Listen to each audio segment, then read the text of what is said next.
Okay, so the latest thing is Meghan's trying to get a private audience with King Charles, and I don't know why. Why would she be? Why would she want to see King Charles? Not too sure. Anyone got any ideas? Um, so let's have a look at this. I have some theories, but we'll see. We'll see. We'll play this clip. This is from 7 News. This is one of the royal reporters. So he's got something to say about it. Here we go. But I think what's interesting now is, according to a very good source, and as ever, allegedly, she'd now like, before they return back to California, to have a one-to-one audience with King Charles III. That's right, Meghan one-to-one with King Charles III. You heard correct. And what's interesting here is, according to that good source, this was made in a formal letter. This is how you write to the king. Wow. So she's trying to follow a bit of protocol now. You got to give her credit. She's very efficient, isn't she? She sees an opportunity. Is it efficient or opportunistic? She sees an opportunity. She doesn't want to waste a trip. But it's all about timing, isn't it? The guy's grieving the loss of his mother and the sovereign. So I'm telling you, Meghan, you just got to be quiet for a few months, like months, not like days, months. You got to be quiet for months.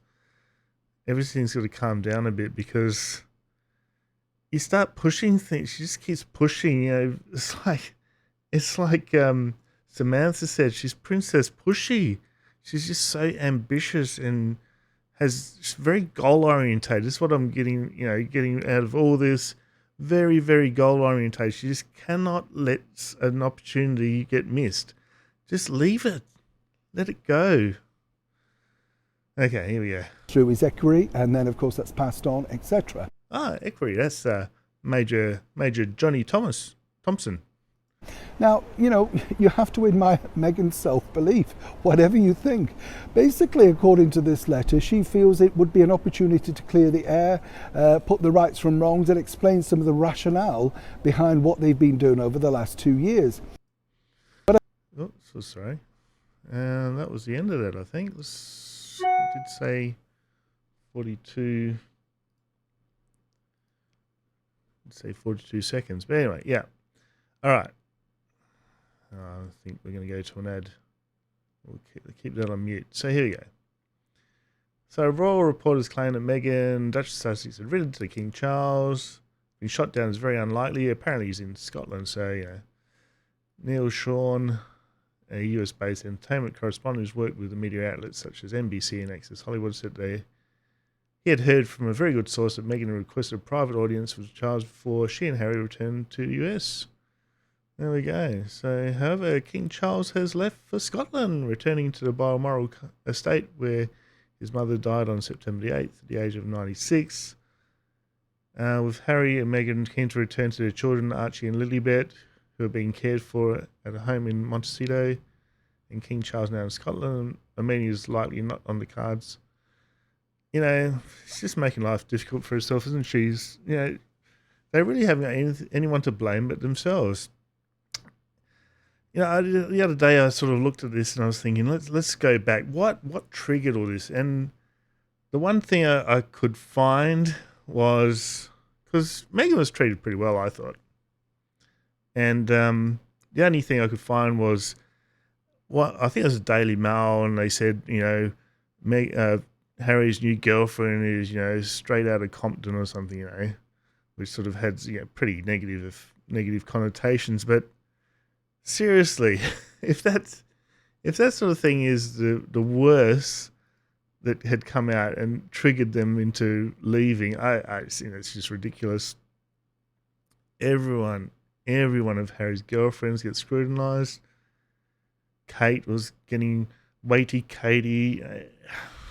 It's just, seriously, it's all about duty. That's why the Queen was so respected, because through everything, like the Queen was.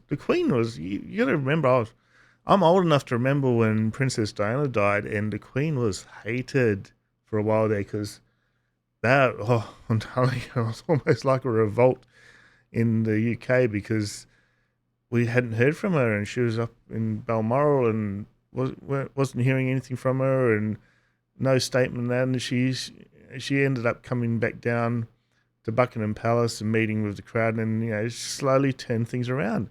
Meghan is, I think it's more like, that's instant gratification, impulse control. If things aren't going her own way, she just runs and escapes. It's not how life works.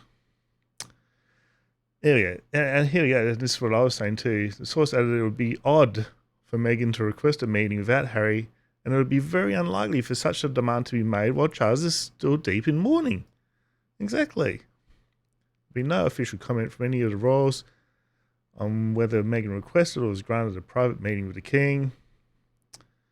But other royal reserves have noted that if such a meeting was requested down the track, King Charles would be unlikely to ignore or refuse it. He's a better man than me. I pretty much wipe my hands of her now.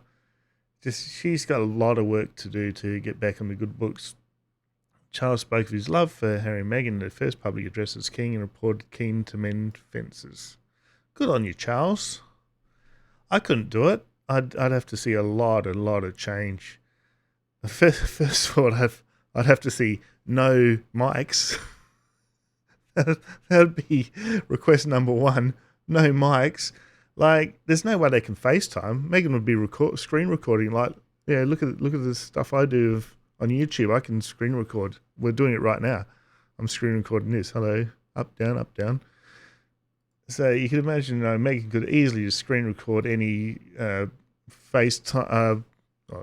We could do FaceTime on the Mac, but any Zoom call, anything like that. So it has to be face to face. Has to go through security. I reckon there's a big trust issue, definitely, with Meghan and Charles and the whole royal family, and that's understandable, seeing that we seem to have concluded that she's wearing wires all the time. Here we go. The desire was indicated by an intervention to allow Harry to wear his military uniform when guarding the Queen's coffin at Westminster Hall last Saturday. So Charles just keeps on giving concessions, but narcissists are very hard to deal with, because you give them concessions and they think it just reinforces that they're correct. All right? It's very hard to get a narcissist to admit that they're wrong. I dated a narcissist, like, full on. She never said sorry about anything. I've lived this. It's very, very hard. And there is something attractive about them, because they're very, very charismatic. Like, Meghan, she's very charismatic. They're very dangerous people. They will cut you down. All right, Harry, who saw action on the front line during 2 tours of duty in Afghanistan, previously been denied the chance to wear a military uniform, blah, blah, blah. Yeah, we know this. All right, so he's got 300,000 views on that. One-on-one with King Charles. Not going to happen. Not going to happen. Maybe in a few months.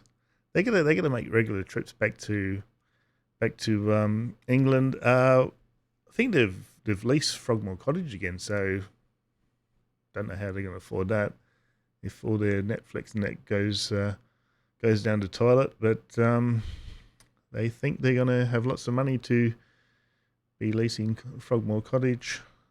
Very brave move from Meghan herself. Well, Harry should be involved in this. It shouldn't just be Meghan. The opportunity to clear the air, pull the rights from the wrongs, explain some of the rationale, what they've been doing over the last 2 years.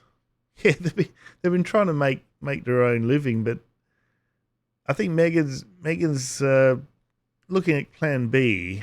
It's always looking ahead, looking at Plan B, strategizing if their deals fall through. They're running through apparently $500,000 a month in security detail. So you did about $6 million a year they're running through just on security. So they've probably gone through $12 million already. Would have gone straight through Harry's inheritance. Apparently he had $10 million, didn't he? There we go. Now you have to admire Meghan's self-belief, whatever you think. I think I mentioned that too. But yeah, man. So complex. Why Harry? Could have just got a nice girl who liked protocol and wasn't an activist, didn't want to change everything. You know, it's not the family to want to change things. It's a British royal family. They change very slowly. They're not into all this activism and change. One thing I always remember Meghan saying is, "Oh, you know, it was done this way, but you know, why does it have to be done that way?" It's like, well, that's what it's called tradition. That's why the Queen was so loved, because she was like a rock. You knew what to expect from her. It was always stable, steady. There was I should have brought up the interview. There was an interview on Australian TV where a woman was in tears saying about how she loved the Queen's speech around COVID, and we'll meet again, we'll be together again. It's like that's the sort of thing, doesn't, yeah. And that's why the Queen doesn't get into politics as well. That's what people like. That she's not an activist.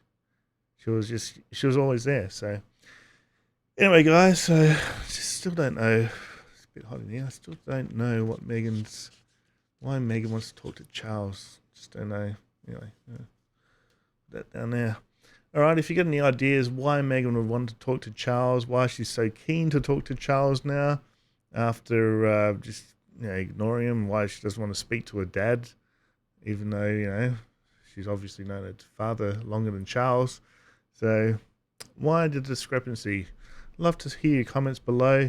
Don't forget to like, subscribe, share it around, and I'll see you next time. Cheers.